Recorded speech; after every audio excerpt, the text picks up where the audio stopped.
and I've always said, J-Mac, is that I think Brock Purdy is Tua of the NFC.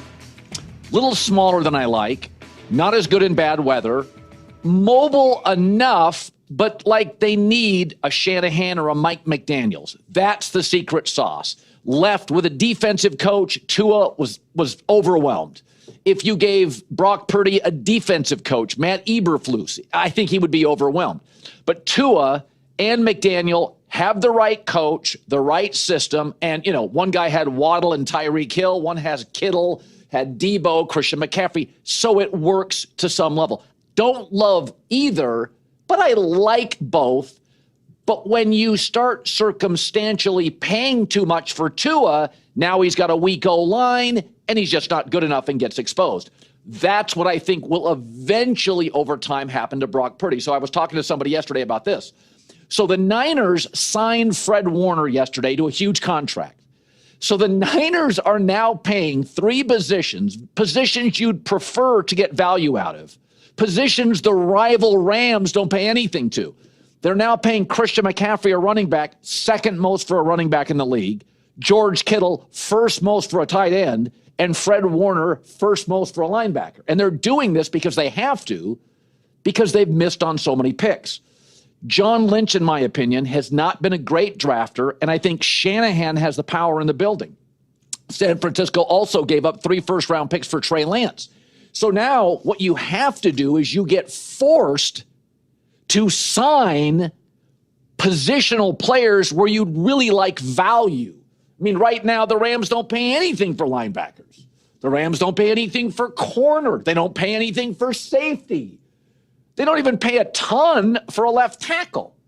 And so I've said with Tua and Purdy, it's situational. I'd like him at $38 million. I'd like him at $42. I don't like him in the 50s. And here's an example of what I'm talking about. If you go look at the Niners, I took their last 5 drafts.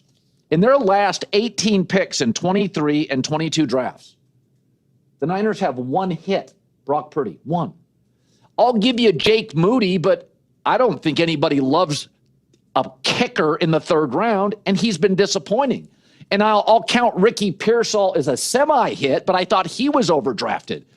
They have back-to-back drafts in 22 and 23. They didn't get anybody. The Dallas Cowboys, like the Niners, overpaid for a quarterback. Therefore, the offensive line is weaker than you'd like, and the team is top-heavy. One injury, and all the dominoes come tumbling down. Look at the Cowboys. The Cowboys' last 2 drafts.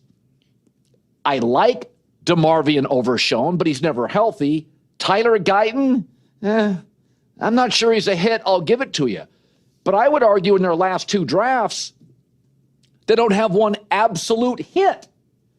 Conversely, the Lions had a 3-draft stretch, 21, 22, 23, where they had 12 hits in 3 drafts.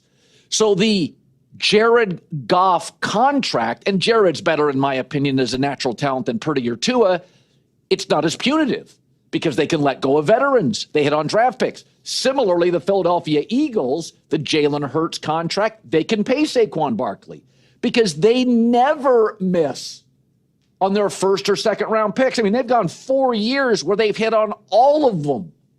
And they got Jalen Hurts for free for years because he was a 2nd round pick. So last season was an example of what I think the Niners are going to face over the next 2 to 3 years. Last year, Christian McCaffrey got hurt. Trent Williams got hurt. Brandon Ayuk got hurt. Bosa got dinged. And they have no depth. So this is not me just simply not liking Brock Purdy. It's just like Tua. If you don't, or Dak, if you don't get the right number, 1 or 2 injuries, and it all comes crumbling down. The best thing the Niners have going for them is a really smart head coach with a good system and the NFL's weakest schedule in 10 years.